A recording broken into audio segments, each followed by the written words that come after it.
Hi, everyone. Thank you so much for attending lunch break today. My name is Julia Buntain Howell, and I'm the Director of SciArt Initiative.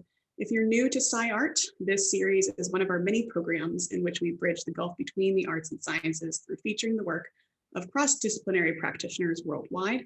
We started this series about a year ago, and we actually plan to continue it because it's been a real wonderful way to connect the practitioners and audience members across the globe and not let geography get in our way of connecting.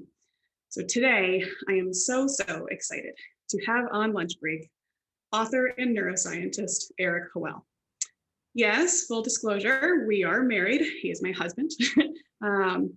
Eric and I have known one another for about 12 years now. And one thing which we always shared in common was a love for the brain. Second, a love for books, and third, an interest in how the sciences and arts can engage, interact, and enrich one another. In fact, Eric wrote the lead article for SciArt magazine's first issue ever, way back when, arguing for the validity of science as a subject of art. For me, my interest in art and science began with my own arts practice and making visual art about the brain. For Eric, this interest has expressed itself in a number of ways, including short stories and essays, which delve into the topic of the relationship between literature and science, and most recently, his debut novel, The Revelations, a murder mystery which takes place in the world of science, which came out just recently, April 6th. So, admittedly, I may be coming from a slightly biased point of view, but I am an avid reader and always have been. And books like Moby Dick, Infinite Jest, Dune, and Frankenstein are among my four, top 10, as it were. I have been a multiple time reader of The Revelations. I can say that it is a fantastic read. While the mystery of the murder in the book keeps us turning to that next page, the main character's search for a scientific theory of consciousness quenches our most complex faculties, all the while written in prose that is really truly daring and beautifully lyrical, and makes the city of New York, where the book takes place, truly shine. And importantly, unlike science fiction, this novel takes place in our world.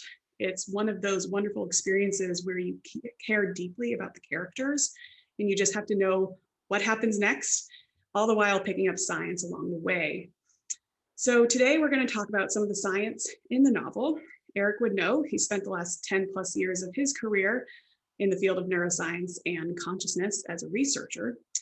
And we'll also be talking about the relationship between science, art, and literature at large, which is where we'll start the conversation today. Before we get to that, I will formally introduce Eric. Eric Howell received his PhD in neuroscience from the University of Wisconsin-Madison. He is a research assistant professor at Tufts University and was previously a postdoctoral research at Columbia University in the Neurotechnology Center, and a visiting scholar at the Institute for Advanced Study in Princeton. Howell is a 2018 Forbes 30 Under 30 for his neuroscientific research on consciousness and a Center for Fiction NYC Emerging Writer Fellow. His debut novel, The Revelations, right back here, is published by Overlook Press Abrams Books, and his essays have appeared in New Scientist, The Baffler, The New Atlantist, The Daily Beast, The Atlantic, among others. His research has been published in Complexity, Entropy, Cell Systems, Neuroscience of Consciousness, Journal of Neurophysiology, and PNAS, among others. So without further ado, I will hand it over to Eric to get us started. Okay, thank you so much, Julia. We're gonna pretend not to be husband and wife during this, and that we haven't talked about these subjects many times. I think when you're doing anything that involves science and a lot of the kind of expertise that science requires, maybe some jargon as well, it's something you have to work at for a very long time. So Julia and I have been having these conversations about science and art and how art can approach science. And I think that there are a lot of pitfalls that are very easy to to kind of drop into when you're doing this. So one is kind of almost like approaching science from an artistic perspective in almost like a worshipful way. Another is just completely ignoring science. I think science is very hard to deal with as a subject of art. And one reason why is that the moment science comes into the room, it's like this big bully wearing a t-shirt that says capital T truth. And it kind of just like knocks over everything else around it and sucks all the air out of the room. And so, you don't see a lot of novels set in the world of science. I think, a simple reason would be that people are afraid to get stuff wrong, but also it's difficult to find a territory on which you can have art approach science on kind of equal footing. And a lot of my background has been figuring out how to do that. So as Julia said, I've been studying consciousness, I've been doing neuroscience, but I've also been writing. I grew up in my mother's independent bookstore. I've been writing since I was a teenager. And this book is kind of me trying to reconcile the novelist side of myself with the scientist side of myself. And the scientific study of consciousness, of how your brain generates your experience of tasting coffee, or of the grogginess of getting up in the morning, right? That is something that scientific study is where the objective meets the subjective. And novels do this thing where they allow us to peer inside the minds of their characters, is what makes them unique as media. It's their kind of superpower. And so by kind of trying to set a novel within the scientific study of consciousness, I felt that this was a place where a writer and a scientist could kind of be on even footing, in the sense that maybe for scientists, consciousness is very mysterious, right? How does the brain generate consciousness? It's this big problem. Sometimes it's called the hard problem, right? Because it's just so difficult to figure out what a scientific theory of consciousness would even look like. But for a writer, consciousness is like the water in which you swim, right? You're like the fish, who's saying, well, wait, what the hell is water, right? You don't even need to think about that. So, as like a big part of this book was trying to, the logo for SciArt, right, is the overlapping Venn diagrams. And a big part of this book was trying to figure out how to exactly get those two sets to overlap well. Certainly, it's science-based art, whether it's within the world of visual art or literature or music. It requires more of the artist in some ways, because you have to get the science right. You have to make sure you're producing a fantastic art product, whatever it may be. You have to have kind of the science and the art on equal footing in some ways, while knowing that it's an art form in the end, and that the people are going to engage with the science through this platform of the arts. And that's a lot of what we talk about on this lunch break series, is how to do that successfully. And I think you're right that there aren't a lot of books which are able to do this, simply because science takes a long time to get to know. Science is really complicated.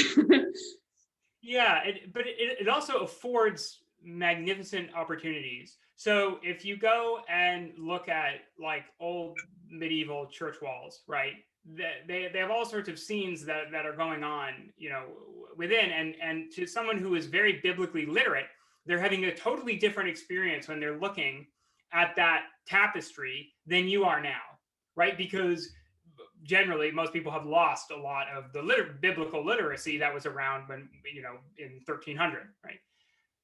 So what sort of literacy is equivalent to that now that people have? And it's scientific literacy. So people know what a black hole is now. Now, maybe, in before science kind of got popularized, people like Carl Sagan in the 60s and 70s, and the rise of television and the rise of like writing popular nonfiction science books really has created, in a sense, a culture of science. But then it's very weird, because we have a culture of science, and yet not very much art about science, not very much literature about science. Of course, we have stuff like science fiction, entire genres. But that's really about, kind of the future of science, or what sort of tool science might allow us, right, or something like that. And a book that you mentioned, and that I know is very meaningful to you and is very meaningful to me as well, is Moby Dick by Herman Melville. And I think one of the things that makes that book so good is because it's so metaphysically dense, because it takes the act of whaling, and then the act of whaling is actually this totally crazy thing, right? Like you're hunting an animal whose heart is the size of a car, right? Like that is a totally crazy thing to do, and it imbues the acts of all these sailors with this like deep metaphysical meaning.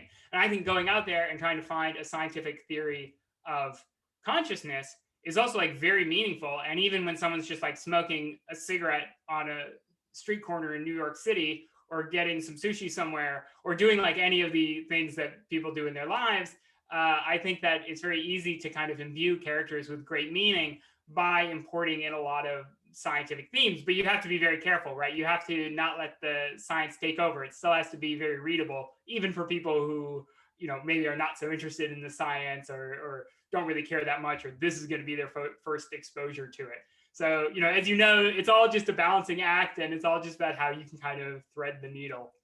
Right, of course, and people will engage with your book as they do with any art that's based on any subject. They'll engage as they choose to. They'll dive deeper if they want to. They'll, look up that word that they don't know. They'll become familiar with something new. It will spark their interest. They'll, talk about it later with their friends. My favorite reviews that I've gotten so far of this book have been people like on Goodreads or Amazon or something being like, I don't care at all about science. I have no idea. I had no idea about that this stuff was going on at all, that there was a scientific search for consciousness. But I got a huge kick out of the book, So that to me is like, that's the best thing you can possibly say to me. Yeah, yeah, totally. The art stands on its own. That is what every artist hopes is true of their work. So I want to talk a little bit about science and consciousness research, because your book deals a lot with this subject matter, and your research has been about this and involving these themes for many years now. If you would just give us a kind of a little overview of what are the leading scientific theories of consciousness right now, and kind of where you fall within that landscape, intellectually, artistically. Yeah. So when you're writing about science, or you're making art about science, right, it takes this background. And I mean, because there's a lot of kind of expertise that goes along with interpreting what's going on in the current world of science, and consciousness research, is no different. So I ended up, actually going and getting my PhD in consciousness research, while kind of writing this novel on the side. And I happened to be lucky in that I was working with someone who was probably the author of one of the leading scientific theories of consciousness, Giulio Tononi, who did integrated information theory, which is a claim about that the brain generates consciousness when it integrates information. And the reason that you and I aren't kind of merging into some super group mind consciousness just by communicating to one another is that the informational bandwidth of our speech is nowhere near as high as the informational bandwidth, say, between our two hemispheres. So it's looking for these dense cores of information flow in the world, and kind of delineating the boundaries of conscious experience via that. Now, of course, it's a theory, and the great thing about that particular theory that I helped develop some aspects on, is that it looks the way you want a scientific theory to look. So it's formal, it's mathematical. Frankly, consciousness research before maybe the last 20 years was basically metaphorical. I mean, people would say something like, maybe the things that you're conscious of are kind of like famous in your brain. Well, what counts as fame, right? How famous you have to be famous, right? Isn't everything kind of famous, right? Like, how do you deal with these sorts of problems? And formal scientific theories of consciousness try to do the best that they can to kind of deal with them. And mainly what I work on is either developing these sorts of theories or critiquing them. So in this sense, a lot of my research is now almost purely mathematical or conceptual. I rarely do empirical research anymore. Although empirical research is really important. I mean, there's, in the Revelations, one thing I wanted to get across was how much of contemporary science is based on animal research. And animal research, it is like hunting a whale. Like it's not pretty. I'm not claiming that it's bad, right? But it's not pretty. It can be very dark. It can be very interesting. Again, it's kind of laden with something deeply metaphysical that's attractive to me. Like, it is really weird that underneath Washington Square Park in New York, there's about 80 monkeys with, holes in their head that you can literally open up and you can look down and you can see, their brain. And then, you lower down your recording equipment and so on, and you put the monkeys through perceptual tests. This is the things that scientists actually do. And I worked at some of these institutions briefly when I was an undergraduate. And, a lot of that made its way into the book. I'm glad you brought up that scene, because that is definitely one of the scenes that stands out most to me as just so striking. And yes, for those audience members who live in New York City or have ever visited, Washington Square Park well, and how weird is it that actually underneath there is science happening. You never would have thought so. What happens when the subway goes by the way? Oh yeah, this is a classic. So, when you're measuring signals from like somebody's brain, right, you're picking up these electromagnetic signals. And, when the subway train goes underneath the building or nearby, for scientists at NYU, they have to develop all these like MATLAB scripts and stuff like that that predict when the subway is going to come and edit out that chunk of their data, because it messes up your recording, right? And then people report like strange phenomenon that occurs like when the subway goes by and stuff like that. Like they hear weird things in like the brain imaging data and stuff like that. And I just loved hearing about those sorts of stories. These sorts of they're almost like scientific ghost stories, right? That scientists tell one another of like weird things that happen during experimentation. So that's something that I was just incredibly interested in, because science is, it's not all just people in an armchair, right? It's physical, it's hands-on, and some of that, is not very pretty to look at, but it is striking. Certainly. And yeah, I just wanted to briefly mention now to our audience, if you have questions for Eric as we go along, we're going to have plenty of time for questions at the end, so please submit them via the Q&A box, and we'll get to as many as we can. But speaking of how science can be weird and what science isn't usually depicted in something like a fiction novel, I was hoping you'd talk a little bit about a few of the other types of experiments that happen both in real life and in your book, namely the cerebral organoids and the God helmet.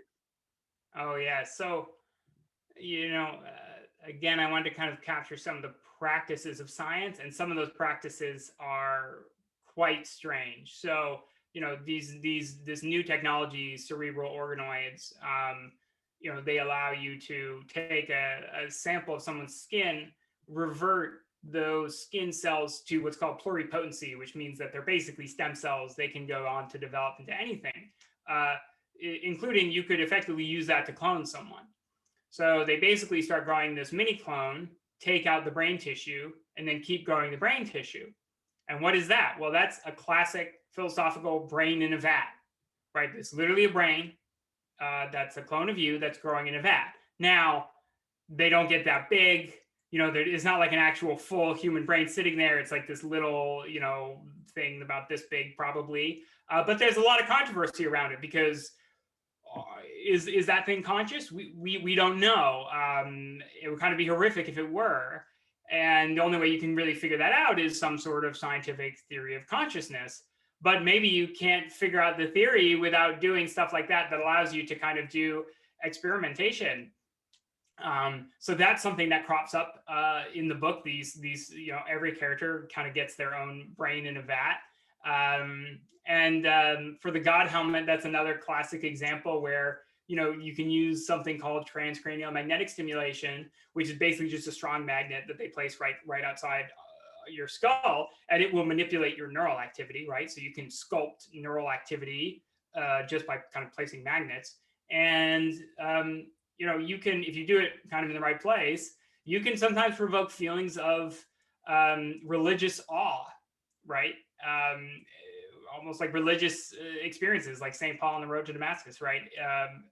Just from this outside perturbation, and that's also kind of quite. I think it gets to the point that neuroscience is both like really fascinating, but it's also, I think it's false to say it doesn't threaten human nature in any way. Like it does in certain ways, right? Like it is scary to think that something literally outside your skull can manipulate you into believing something, because it makes you question your own beliefs, your own reasons for actually believing these things, right? Like if it can be manipulated, particularly something like religious belief, or let's say you could put a magnet on your head and make you fall out of love with your spouse, that would be terrible, right? So that sort of the fragility of the human condition is something that's very interesting to me, because the scientific worldview and the progress of science is not going to stop. It's here with us. It's going to continue throughout our lives, and our vision of what human nature is and what humans really are might shift radically. Like imagine that you're somebody who's living prior to Darwin, right? There are people who were born prior to Darwin. There's no theory of evolution by natural selection. What is your image of what the human is, right? And then when they die, by the time they died, the theory of evolution by natural selection had not only been put out there, but become relatively well accepted. And your vision of what humans are has now completely changed. And my guess is that a similar occurrence will occur when we get an understanding of how the brain generates consciousness. And when's that going to happen? Oh, well, it'd be nice if it were in our lifetime, but it would also be bad for my book. So, do you get the sense that is there any way in any field to get a sense that you're close to that kind of Einstein level or Darwin level breakthrough, or is it really just unclear when we'll have something which unifies what we know about the brain, but gives it this context which we're kind of missing? Yeah, I definitely think that there's room within neuroscience for that sort of like grand theory building that I think is quite needed. Of course, you can never know when it's going to come or who it's going to be. It could be like a complete outsider. It could also not happen for 500 years, right? Like maybe we need 2 more iterations of new physics before we get anywhere near it. Maybe we don't. Maybe we don't at all, right? Like maybe actually it's somewhat simple and people are all on the right track now. And that sort of agnosticism is something I wanted to get across in the novel.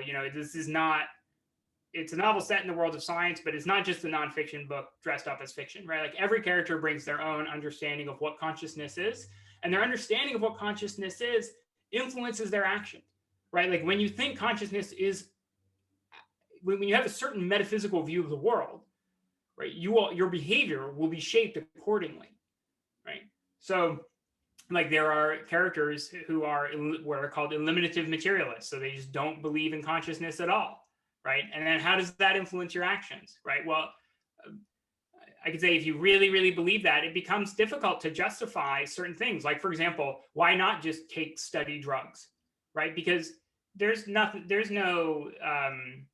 if you're at Harvard, this happens to a character that in the novel, like if you're at Harvard, everyone else is very smart, you need to keep up. Why not just study drugs? Because honestly, you're just a material set of neurons sitting in a certain chemical bath. Who cares if the chemical bath is slightly altered, right? Like how is that at all meaningful? So why not do it, right? So I'm both now very interested in theories of consciousness, which is something that I do professionally, but I'm also very interested in people's theories that they have and how their own kind of ontological and metaphysical beliefs trying to trickle down to inform their own behavior. I want to talk for a second about process and method, specifically your experience being a writer and a scientist. there's kind of quote unquote one scientific method, but one method for every artist that there is an artist. And I was hoping that you would share a bit about kind of what you think maybe the similarities and differences are between your process working as a scientist, studying, experimenting, et cetera, and your process as a writer, which may or may not feel very different or look very different. That's a very interesting question.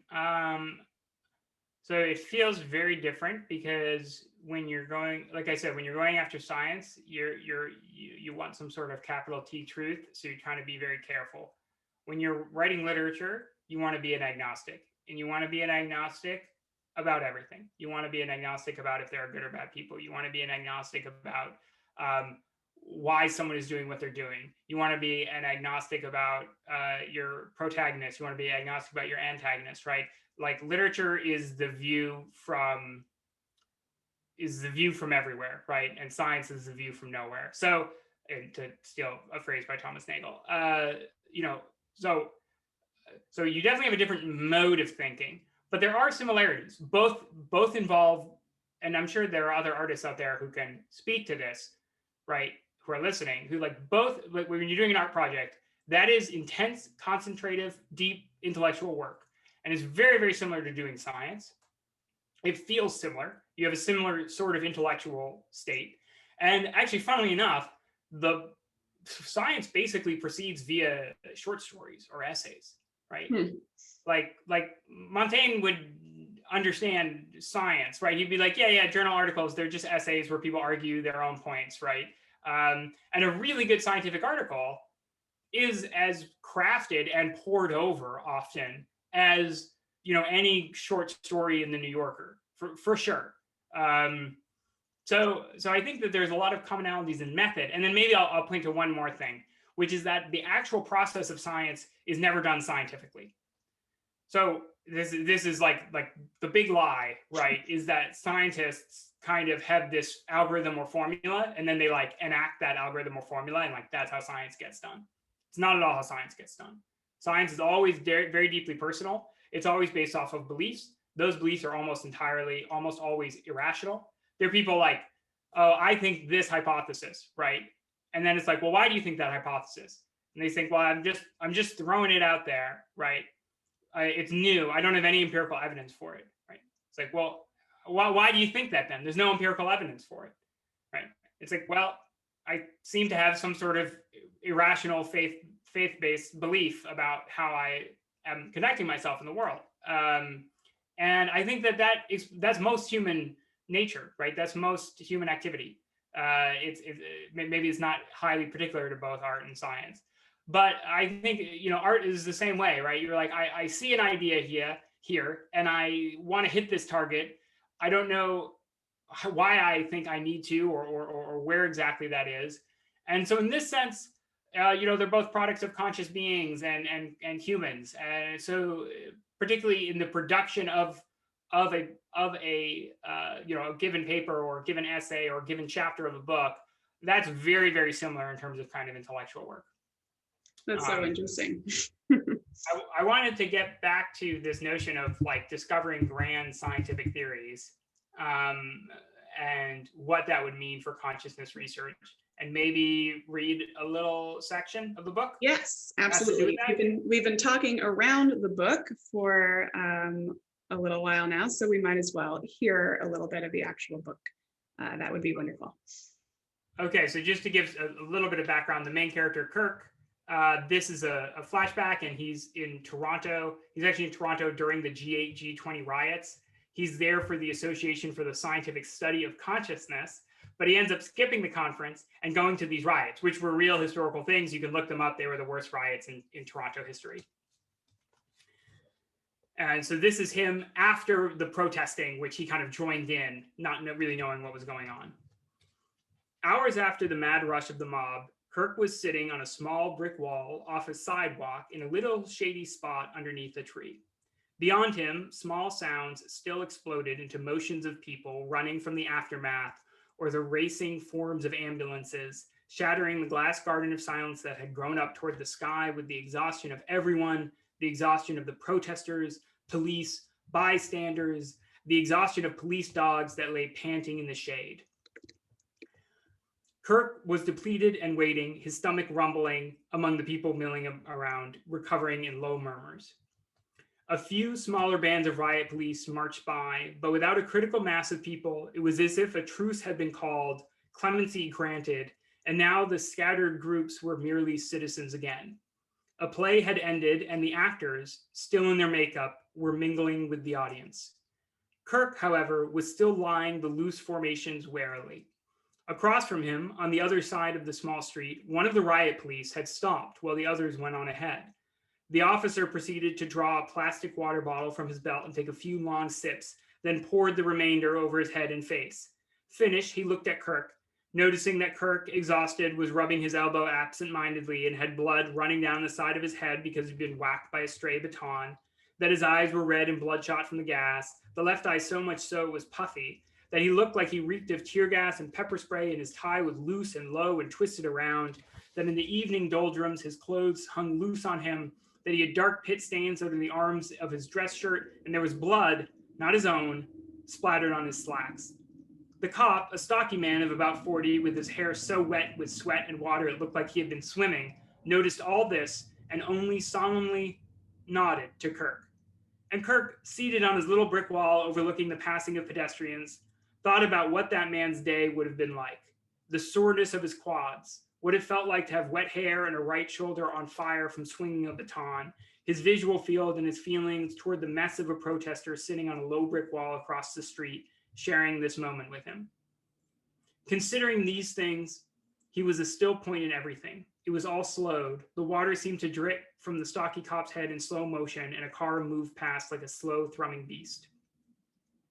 It was only a few minutes until his friend would return with hot dogs and the news that he had decided to become a war correspondent instead of a scientist. But at that moment, Kirk, still dazed, brought his hand up to his ear and felt the sticky, aching spot that hummed when he touched it.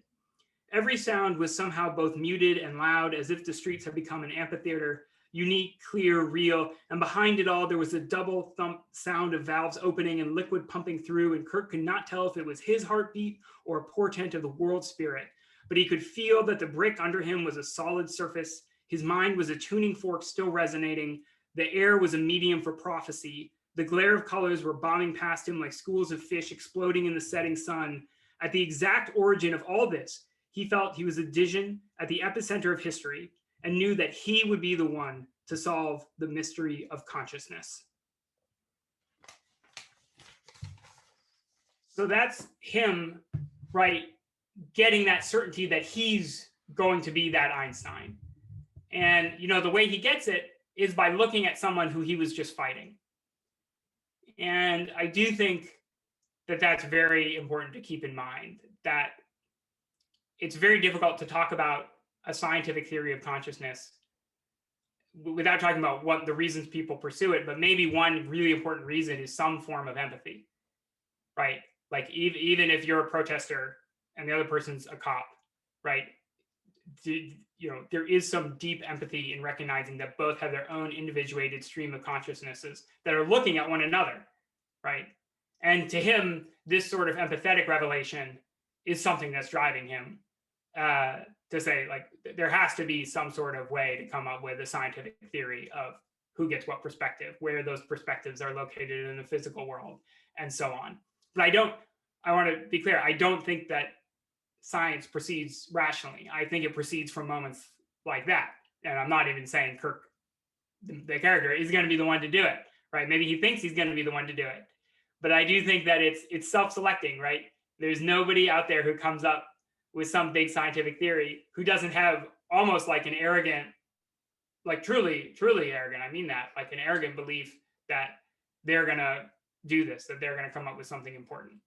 So I wanted to kind of explore those driving aspects behind science, not just like the products of it, not just like the toys it gives off, right? But like the actual deep psychological mechanisms of science itself. At least that was the hope, right?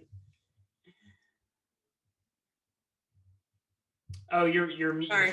I said yes, absolutely, and that's that's the wonderful thing about literature, is that you get to spend time within the mind of somebody else. We have a question in from the audience I want to hop to quickly as it's very relevant right now. Speaking of characters and character development, somebody would like to know how much you modeled your characters on fellow scientists, or if you did at all. Oh, how much I do? Yeah, like a lot in a certain way, right? A lot in a certain way. I think all the characters have some aspect of me, right? So, as an example, like Carmen, one of the main characters, she went to Columbia. Like, I spent a lot of time at Columbia. I think all the characters approach science very differently. So Kirk, who's kind of this monomaniacal obsessive, I don't think he's actually a very particularly good scientist. He's certainly not the best scientist in the novel. That would be Carmen, who I think is much more kind of rational, much more skeptical, much more logical. But he's the one kind of obsessed with this. And something that I worked hard on was trying to figure out how to kind of, you're doing a murder mystery, right? So what you want is you want to have the traditional aspects of the murder mystery kind of in there. And what happens is actually that Carmen, who's the group of scientists, basically there's a group of scientists, one of them dies under mysterious circumstances. And Carmen kind of takes it upon herself to investigate this. And she's really kind of the one doing all this kind of noirish detective work. And Kirk is kind of like her Ishmael, like he's this digressive force in the novel, and he kind of like shows up to like help out, but he doesn't really do very much. And then meanwhile, it's kind of flipped when it comes to consciousness, right? Where he's kind of obsessed with solving this issue of consciousness, and many of the other characters, I mean, even Carmen, Carmen's much more of like an incrementalist. She's like, we're not going to do it right now. Like you're not just going to come up with a grand theory on your own, right? You need to have all this other sort of support. You need to have the standard notions of science. So I think both myself and then many scientists I've known have kind of made their way into various characters, but I don't think it's ever like one-to-one, right? So Kirk is almost over the top in terms of how romantically obsessed he is about this. And I think in a sense it's a true depiction, but in another sense it's not quite me, right? And that is necessary, I think, because when you're dealing with so much science, you need like a lot of romanticism in the book itself. You need some way to combat the two. Getting to some other questions in the audience. We have a question in from Brittany, who we went to college with. It's nice to see you here, Brittany. Brittany says, I'm interested in this glorification of science, neuroscience in particular, and finding that balance between art and science. You both had this really nice simultaneous exposure to in practice with both neuroscience and art throughout our studies. We went to Hampshire College, where you can do weird stuff like study art and science at the same time. Brittany would like to hear about how you think you might introduce young artists, young writers who are a bit more science naive to the concept and practice of integrating neuroscience or science in general into their work without them being debilitated by this intimidation which many people feel about science, especially when you're younger and don't have a natural knack or inkling for it. Yeah, I think so. That's such a good question because, again, when you like, I have on like my writer hat, right? When I'm doing this novel, and the writer can't be subservient to the science, right? But and there is something a bit, mad about this whole quest to like understand consciousness and so on, right? But it's also very kind of inspirational and interesting.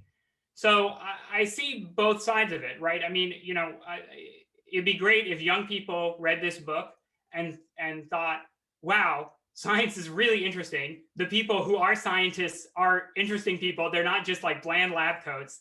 They can be funny. They have sex. They have drama in their own lives, right? They're not just like you know, the stock scientist character from TV shows is just like a nerd, like socially inept and so on. Many scientists are quite socially adept. And young people looked at this and thought, you know, I'm interested in this and I want to go into it and I want to pursue this.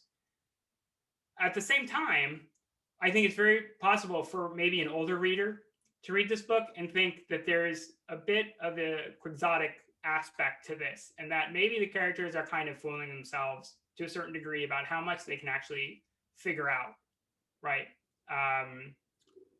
Particularly maybe around consciousness, but maybe also about just like understanding, you know, what's going on in the world, right? Like when Carmen's investigating the murder, you know, I was very careful to, you want to have murder, you know, mystery elements to it, but you also don't want it to be like this trope where, you know, it's like there are just like left out clues and the person does some sort of deductive genius move and they figure out from the left out clues who the identity is, and like you know, with just like a couple simple steps, and then they like rip the hood off, right, and then everyone goes home.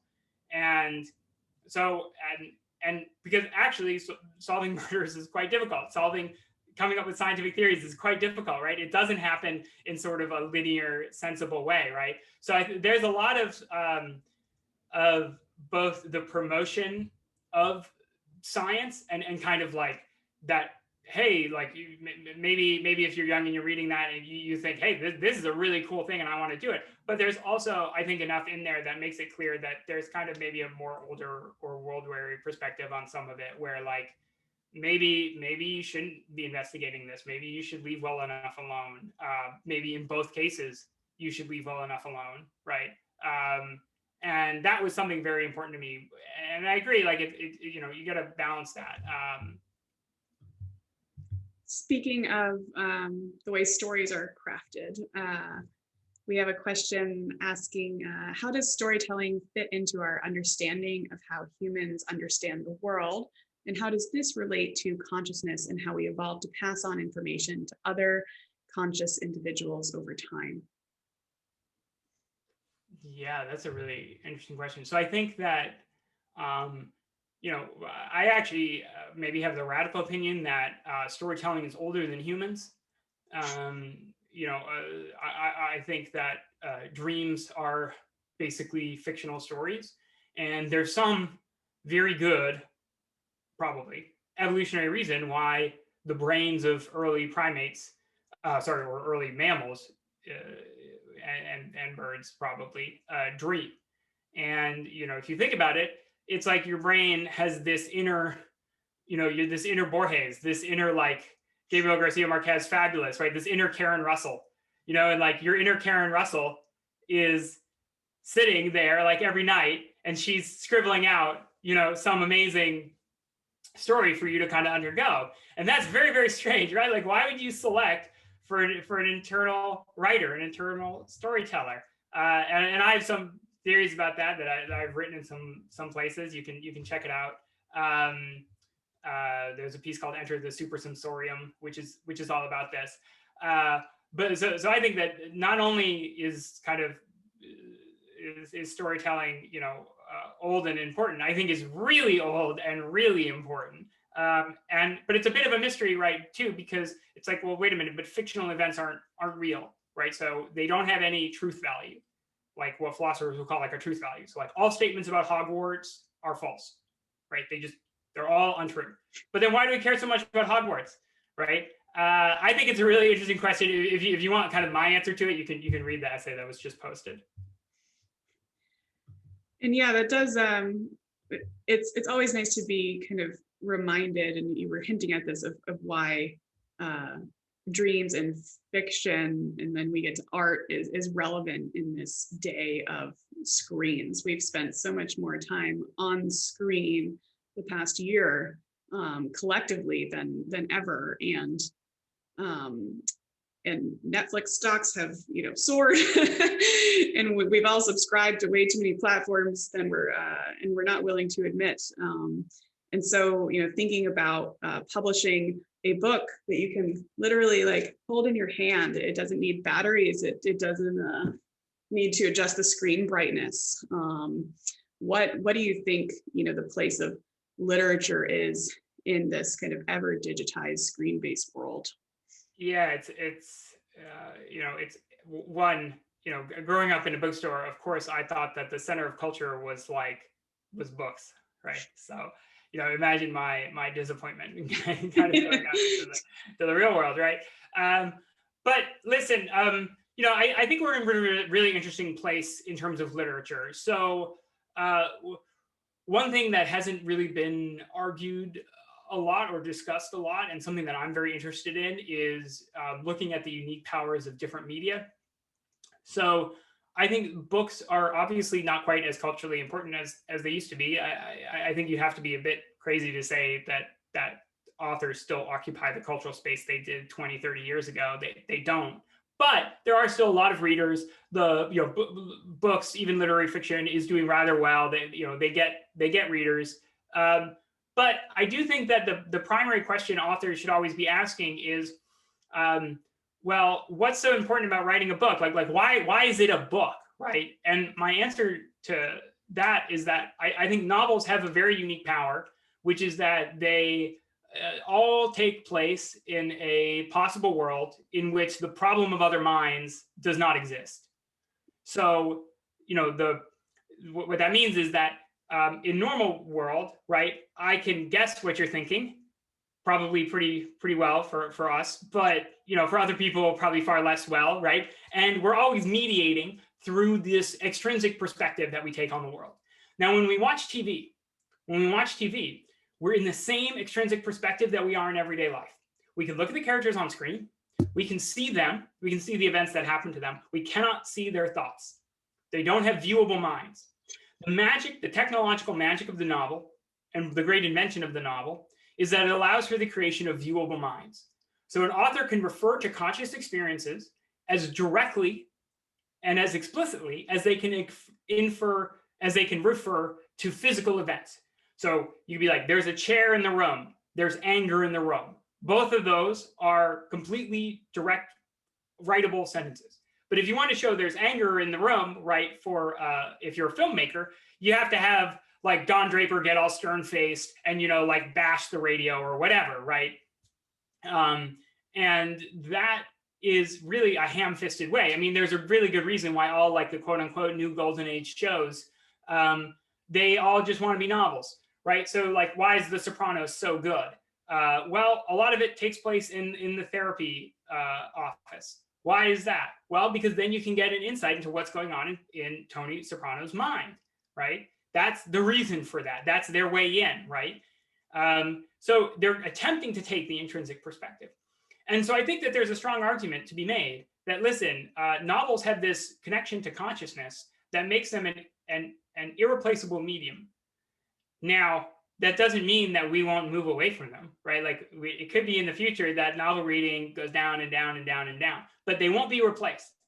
It's not just like photography, it's not just like painting and then photography comes along and, yes, you could like, obviously that's a bit of a complicated, comparison there, but, it's not just like, oh, well, why don't we just do this as a mini series or something like that? It's like, why don't we just tell this story on TV, or why don't we just tell the story via computer game? It's like, no, when you do that, you will lose something. And you're not just going to lose the beauty of the language, you're going to lose the close connection to consciousness. And, that's why I write fiction, is that I think that that's very special. And I think that making art within that medium, within the close connection to consciousness, is something that you can't do elsewhere. And it kind of makes me like bullish, like on the novel, in the sense that it's still the only place you can really do that with the sort of ease and fluidity that a good fiction writer can. So that's something that I think about, and that's something that I wish was kind of discussed maybe a bit more, about what we lose when we abandon various art forms. To get to another audience question, which is kind of on the flip side of things, someone is wondering how much of your creative instinct as a writer has influenced your empirical research, and how you've gone about kind of integrating the two, which are often regarded as kind of divisive disciplines. Yeah, that's a great question. You can integrate, but only to a certain amount. So ultimately, when you sit down in front of a blank page, you have to be a writer. Like, and you have to be thinking that if literature wanted to, it could eat up all of science and laugh, right? You can't be thinking the other way, because otherwise you get, you'll get too freaked out, you'll get too scared, right? But it's definitely true that writing has made me think about consciousness differently, right? I will say there are some cases that are almost like direct comparisons. So something I've been working on recently is the evolution of dreams, which I talked a little bit about, and why organisms dreams. And I'll say that hypothesis, which you can look up, it's called the overfitted brain hypothesis. I think is probably one of the better things that I've done. That hypothesis is directly out of thinking about literature and why literature is important and so on. So even though it's not presented that way, right? When I'm arguing for it, it's presented in this very neuroscientific way. But it's completely from thinking about novels and their connection to consciousness, and thinking about these sorts of questions about like why produce art, why write fictions. So in some cases, there's a direct line. In other cases, maybe it's hopefully one is kind of informing the other. And then in some cases, you have to be really hard-nosed and just be like, what I really care about is this figure, making sure this figure looks good and that our argument is really like tight and can hold up against reviewer number 2. And then that is, you've hopefully maybe left some novelistic tendencies behind. I'll say the most difficult thing is actually probably keeping distinct writing styles. So when you're writing a scientific paper, you are not allowed to put in any sort of poetry. That is always a bit difficult on both ends, where I don't want to be a boring writer on the page, and I don't want to be an interesting scientist on the page, right? You want to be almost as boring as possible. So that is actually probably one of the most difficult things. That's really funny. I only have one Broca's area, right? And it's like horrifically twisted at this point. It has a personality disorder, split personality. Back to a little bit more about kind of consciousness and relating to AI themes. An audience member is wondering, how important do you think a physical body is to the emergence of consciousness? This audience member says, my sense is that it's critical and that we won't ever see an AI gain consciousness without that intelligence being housed in a robot that can sense real world physics.